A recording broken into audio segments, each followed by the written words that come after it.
समन्वय आमचे सहकारी कानडे सर कार्यक्रमासाठी मुद्दामून उपस्थित असलेले पानगावे सर, अवस्थी मॅडम, कॉमर्सचे सर्व सहकारी आणि विद्यार्थी मित्रांनो, मी तसा सायन्सचा विद्यार्थी आणि आमच्या काळाप्रमाणे, आमचा काळ म्हणजे कसं, मी 1981 ला 12वी झालो आणि 1979 ला 10वी पास झालो. तर त्या काळच्या प्रचलित पद्धतीप्रमाणे 10वी पास झाल्यानंतर काय हा जो प्रश्न निर्माण व्हायचा तर तो साधारणपणे असा सोडवला जायचा, ज्याला खूप चांगले मार्क आहेत, 65-70% जास्त मार्क आहेत, ती सगळी मुलं सायन्सला जायची. त्याच्यानंतर 65 किंवा 60% ज्यांना थोडी मार्क कमी आहे ते कॉमर्सला जायचे आणि ज्यांना अगदीच कमी मार्क आहेत ते आर्ट्सला जायचे. हा ट्रेंड बरेच दिवस चालला, पण एक 15 वर्षापूर्वी असं झालं, माझे एक मित्र आंध्रा बँकेमध्ये मॅनेजर होते आणि त्यांचा मुलगा अमृतराज भोरे, त्याला 10वी मध्ये 90% जास्त मार्क पडले आणि मी मित्राचा मुलगा असल्यामुळे त्याचं कौतुक करायला त्याच्या घरी पेढी घेऊन गेलो. मी म्हणाला, अरे अमृतराज, आता काय डॉक्टर होणार का इंजिनियर होणार? तो म्हणाला, मी दोन्ही होणार नाही, मी शाहू कॉलेजला कॉमर्सला ऍडमिशन घेणार आहे, माझं टार्गेट फिक्स आहे, मी CA करणार. हा बदल कसा झाला तो माझ्या लक्षात आलं नाही, पण मी ती गोष्ट विसरून गेलो.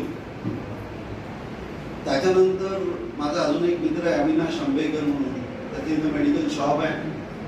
त्याची मोठी मुलगी 10वी मध्ये 100% मार्क घेऊन पास झाली. त्यांनी शाहू कॉलेजला सायन्सला ॲडमिशन घेतलं. त्याच्यानंतर ती वालचंद इंजिनिअरिंगमधून इंजिनिअरिंग पूर्ण केलं आणि त्या बहिणीपेक्षा 2च वर्षांनी लहान असलेला तिचा भाऊ देशिकेंद्र शाळेतून 100% मार्क घेऊन जेव्हा 10वी पास झाला तर माझ्या नेहमीच्या सवयीप्रमाणे मी पेढे घेऊन गेलो. म्हणलं, काय आता अक्षर, त्याचं नाव आहे अक्षर आंबेकर, आता तू काय बहीण डॉक्टर इंजिनियर होणार, तू डॉक्टर होणार का?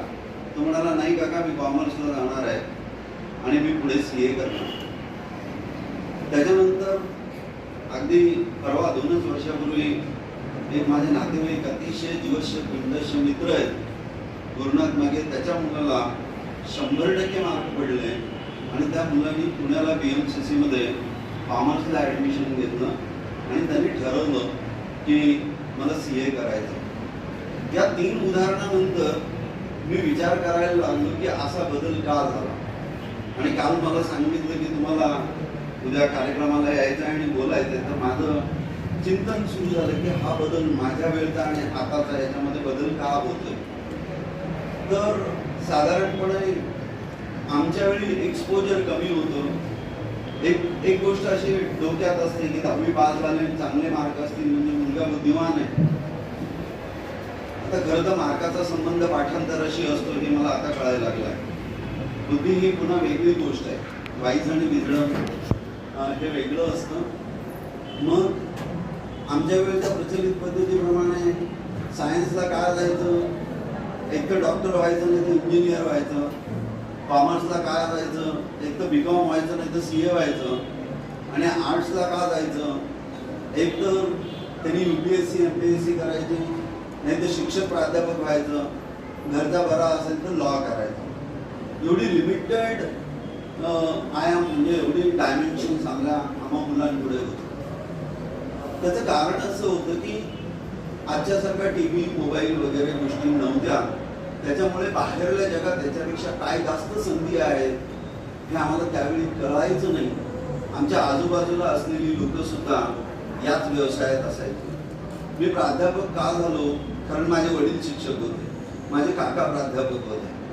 आणि मग आजूबाजूची लोक, गावातला श्रीमंत माणूस कोण आहे तर डॉक्टर आहे, मग डॉक्टर म्हणजे पहिल्यांदा गाडी कुणाकडे आली, डॉक्टरकडे आली.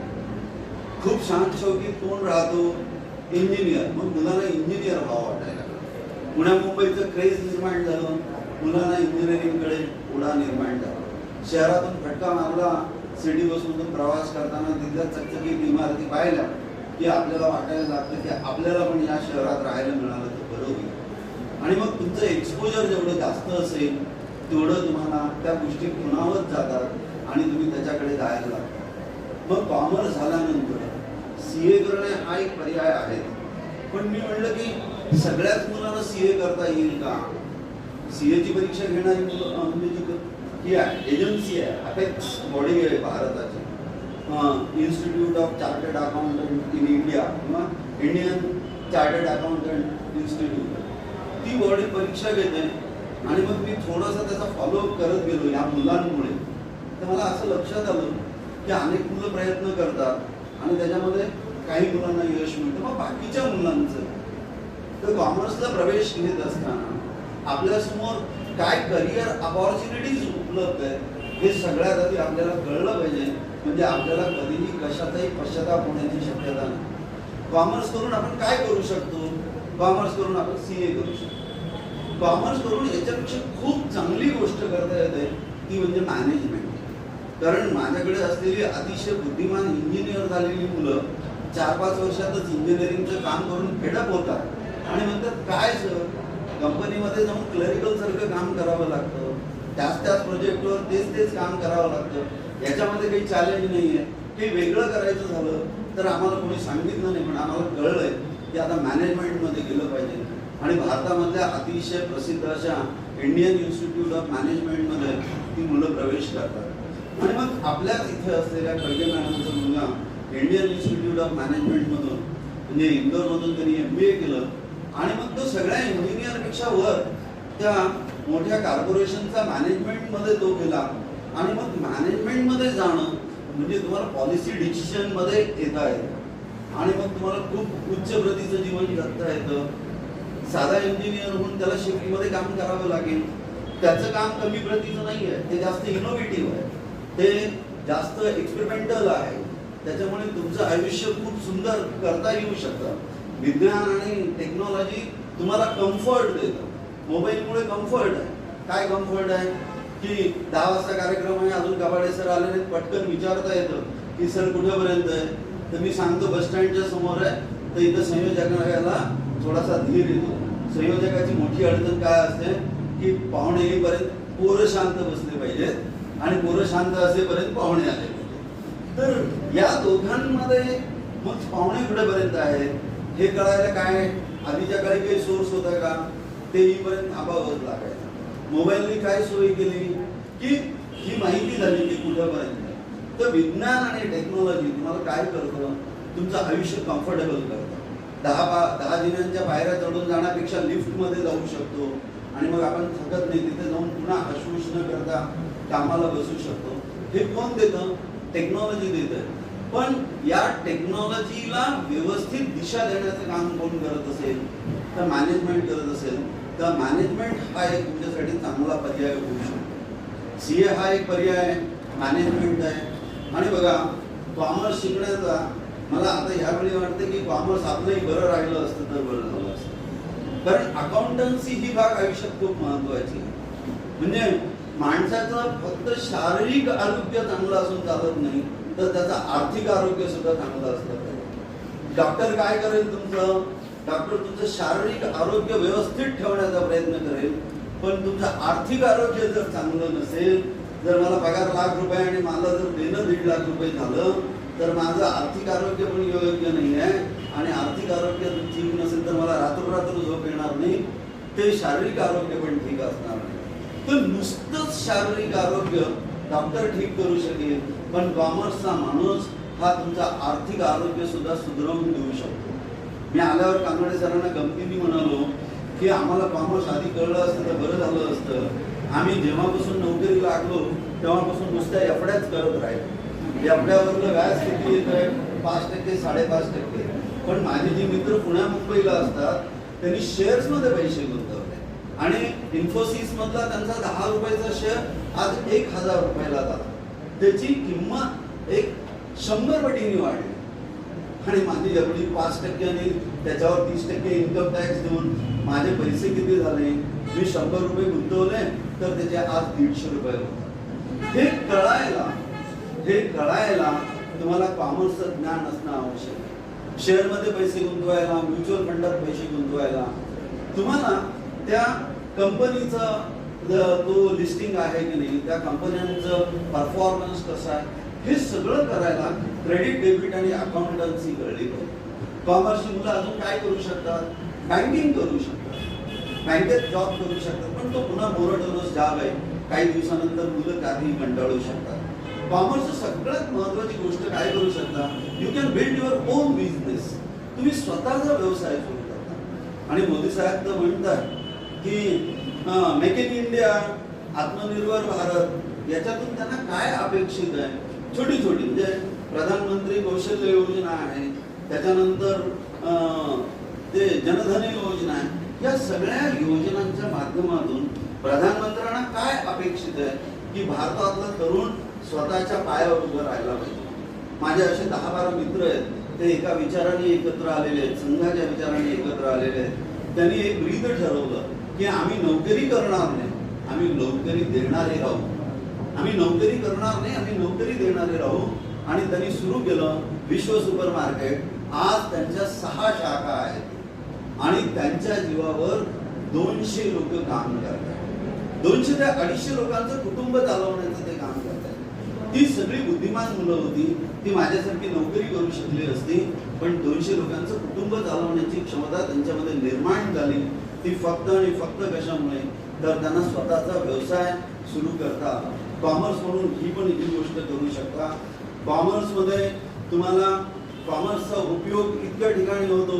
आता आम्हाला वर्षाला जो 16 नंबर फॉर्म मिळतो, त्याच्यानंतर आम्हाला जो इन्कम टॅक्स भरावा लागतो, त्याच्यामध्ये तो इन्कम टॅक्स कसा वाचवायचा, कसा चोरायचा, ही सगळी माहिती आम्हाला एका टॅक्स कन्सल्टंट करून घ्यावी लागते. तोही कॉमर्सचाच माणूस असतो. तर कॉमर्स म्हणजे खरी गंमत कशी आहे की commerce is the backbone of Indian economy. कुठल्याही देशाचं आर्थिक स्थैर्य कशावर अवलंबून आहे? तर तिथल्या कॉमर्सची प्रगती किती झाली याच्यावर ते आर्थिक स्थैर्य अवलंबून आहे. ज्या देशाचं आर्थिक स्थैर्य चांगलं त्या देशाचं प्रगती जास्त झाली. कारण शेवटी अर्थाविना काहीच होत नाही ना, पैशाशिवाय काहीच चालत नाही. एवढं शहाणपण मला सांगता येते कारण मला महिन्याला पगार मिळतो आणि तो नसता मिळाला तर ते म्हणजे भुकेला पोटी कोणी सांगायचं नाही आणि भुकेल्या पोटाचं कोणी ऐकतही नाही. तर अशा पद्धतीने मी तुम्हाला असं सांगेन की कॉमर्सला आला याचा कधीही रिग्रेट पाळू नका. अरे आपण कॉमर्सला आलो, सायन्सला गेलो असतो तर बरं झालं असतं. तर this is a golden opportunity for you to boost your career and to prepare yourself for a good citizen, for making a good India. तुम्ही देशाचा अर्थ म्हणजे मोदींनीच एकदा सांगितलंय की आपल्या देशातल्या सगळ्या सीएमची एकदा बैठक घेतली होती त्यांनी आणि सांगितलं की तुमच्यावर आमची इकॉनॉमी अवलंबून आहे. का? कारण तुम्ही व्यापाऱ्यांना कर बुडवायचा सल्ला देऊ नका, सगळ्यांना प्रामाणिकपणा कर भरायला सांगा, म्हणजे मला हा देश चालवायला अडचण होणार नाही. म्हणून मित्रांनो की तुम्ही कधीही रिग्रेट करू नका की आपण कॉमर्सला आलो, पण नुसतंच असं चालणार नाही. मला रिग्रेट नाही आहे पण मी काही करणार नाही. कॉम्पिटिशन तर सगळ्या ठिकाणी आहे. मी पहिल्या सांगितलेल्या 3 उदाहरणामध्ये असं लक्षात आलंय की अतिशय बुद्धिमान मुलं या क्षेत्रामध्ये येत आहेत. त्याच्यामुळे आपसुकच कॉम्पिटिशन वाढलेली आहे. माझ्या माहितीप्रमाणे सर मी बरोबर असेल तर सीएचा निकाल फायनलचा म्हणजे सीएचं असं असतं if I am not wrong की फाउंडेशन 10वी नंतर मुलं सुरू करतात, म्हणजे तुमच्या वयात सुरू करतात. 12वी झाली की फाउंडेशनची परीक्षा देतात. तो गिरीश मागे ऑल इंडिया 47 रँक होता. आम्हाला खूप आनंद झाला, कळत नव्हतं काही. मग त्याला विचारलं अरे हे झालं पुढे तुम्हाला आर्टिकलचे 2 पेपर 2 पार्ट द्यावे लागतात. एका पार्टमध्ये 4 पेपर असतात, दुसऱ्या पार्टमध्ये 4 पेपर असतात. तर त्या पठ्याने दोन्ही पार्टचे पेपर एकाच वेळी 8च्या 8 पेपर क्लिअर केले. आर्टिकलचे 8 पेपर बरीच मुलं 3 वर्षात क्लिअर करतात, काही मुलं 4 वर्षात करतात, त्यांनी एकाच वर्षात क्लिअर केलं. आता त्याला कुठल्या तरी सीएच्या फॉर्ममध्ये 3 वर्षाची आर्टिकल शीट करावी लागते आणि मग सीएची फायनल एक्झाम ती परत 2 पार्टमध्ये असते. पार्ट 1चे 5 पेपर आणि पार्ट 2चे 5 पेपर. त्याच्यानंतर तो परिपूर्ण सीए म्हणून बाहेर पडतो. तर अशा पद्धतीचं हार्ड वर्क आणि कन्सिस्टन्सी लागणार आहे आणि ती आता तुम्ही करायची. आम्ही आता फक्त कसं आहे माहिती का, आमचं आता काम कसं झालंय 500 आणि 1000च्या नोटासारखं आहे. नाव तर मोठं आहे पण ते चालत कुठेच नाही. कारण at this age we are not ready to do anything in the world. म्हणजे जगातली PCA पण होईल, डॉक्टर पण होईल, इंजिनियर पण होऊन नाही. म्हणून आम्ही मार्गदर्शक मंडळी देऊन बसलेलो आहे. याला अपवाद भुतडा सर आहे, ते खूप तरुण आहेत, तर आम्ही मार्गदर्शक मंडळी देऊन बसलो. आम्ही जे बोलतो ते अनुभवाच्या बळावर बोलत असतो. तर मित्रांनो, या प्रसंगी मी एवढंच बोलतो आणि पुन्हा जेव्हा आपल्याला संधी मिळेल तेव्हा पुन्हा एकदा आपण चर्चा करूया. या कार्यक्रमाला शुभेच्छा, या सुरू होणाऱ्या कोर्सला शुभेच्छा, कानडे सरांना शुभेच्छा. त्यांच्या हातून एक चांगलं काम व्हावं आणि ते अविरत चालू राहावं, ते कधीही बंद पडू नये. हे सगळं तेव्हा आणि तेव्हा शक्य आहे जर मुलांनी जर रिस्पॉन्स दिला. तर हे ज्याच्यासाठी आहे तो जर पॅसिव्ह असेल तर काही उपयोग नाही. डोंगरावर ऊस लावून उपयोग नाही, वर टाकलेलं पाणी सगळं खाली निघून जाणार आहे. तर त्याला माती पण चांगली लागेल तर मशागत करण्यात मजा आहे. मला नेहमी 2 शब्द फार आवडतात, एक नेचर आणि दुसरं नर्चरन्स. नेचर म्हणजे निसर्ग, नर्चरन्स म्हणजे संगोपन. निसर्गच नसेल तर संगोपन कशाचं करायचं. कोकणातला हापूस आपल्या बागेत आणून लावला तर तो तेवढा जास्त रसाळ होणार नाही, कारण त्याच्यामध्ये निसर्ग नाही. पण कोकणातला हापूस कोकणात लावला आणि त्याची मशागतच केली नाही तर तोही बहरणार नाही.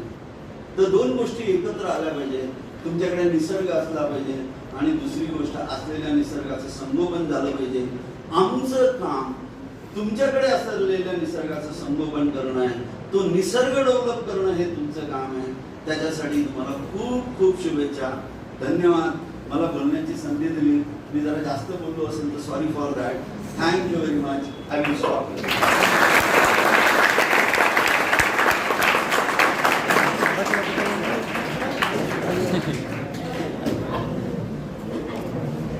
धन्यवाद सर. सायन्सचे विद्यार्थी आणि प्राध्यापक असून देखील अतिशय सहजपणे, सरळ भाषेत, हलक्या फुलक्या शैलीमध्ये सरांनी तुम्हाला मार्गदर्शन केले.